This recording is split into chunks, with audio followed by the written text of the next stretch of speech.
ቀናትን በወለዱ ቁጥር የምንሰማቸው ዜናዎች እጅግ በጣም አስደንጋጭ እጅግ በጣም አስጊ የሆኑ መጥተዋል። ሰላም ጤና ፍቅር ለእናንተ ይሁን ውድ ያገሬ ልጆች ከሀገር ውስጥም ከሀገር ውጭ ሆናችሁ ይሄንን ሾው የምትከታተሉ በሙሉ ሰላማችሁ እጅግ ብዝት ይበልልኝ። ብሩክ ነኝ። ዱካሾ ላይ እንገኛለን።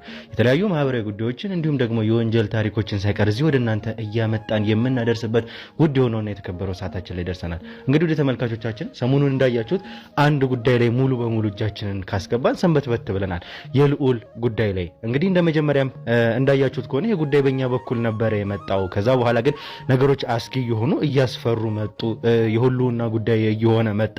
የልዑል አባት አቶ አንዳርጋቸው አባትህ አይደለም ወላጅ አባትህ ወርቁ ነው እስከመባል ድረስ ከዛም ይሄ ሁሉ ነገሮች ግን ያልታሰቡ እጅግ በጣም አስደንጋጭ የሆኑ ጉዳዮችን ይዞ መጥቷል። አንዳርጋቸው እሱን ማሳደጉ ሁላ ሳይቀር የእስራኤል ላይ እንዲሁም ደግሞ ነበልባል ከኤርሚ የምትከታተሏቸው ብዙ ጉዳዮች አሉ። እኛም በየፊናችን ደግሞ እጃችንን እንድናስገባበት እንድንረዳው ከጠየቀን በኋላ ብዙ ነገሮችን ማድረግ ፈልገን ነበረ።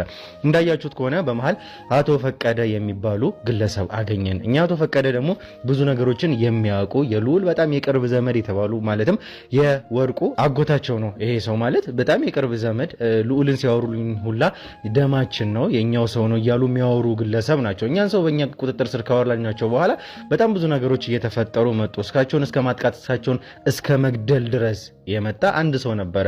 እሱን በእኛ ቁጥጥር ስር ካዋልነው በኋላ የሰሩትን እያንዳንዱን ድራማ ተመልክታቸዋል።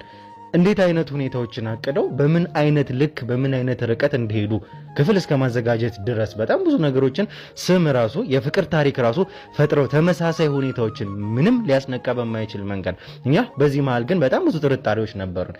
እያንዳንዱን ነገር አድብተን እየተከታተልን ስለነበረ ምንም ነገር አላታለልም ነበር። ነገሮችን ፈልፈለን ካወጣን በኋላ እውነታውን ደረስንበት። ይሄ ሰው በመጨረሻም አቶ ፈቀደን ሊገል የመጣው ሰው የአሞቴ ጎሳ ተወላጅ እንደሆነ ደረስንበት። ከዛ በኋላ ነው እንግዲህ ነገሮች መጦዝ የጀመሩት። ይሄንን ካየን በኋላ ያልጠበቅነውን ነገር በጣም ያስደነገጠን ነገር ነበር የሰማነው። ይሄ በራሱ በጣም ያስደነገጠን ነገር ነበር። ይሄ ሰው እንግዲህ ከሳቸውም ጋር ስናወራ አሞቴዎች ናቸው ነበር ያሉን። እኛም በምናጣራበት ወቅት ይሄ ሰው እውነትም ከአሞቴ ዝርያ የተወለደ ነው። ይሄንን ራሱ የሚያመነልን ጉዳይ ነበረ።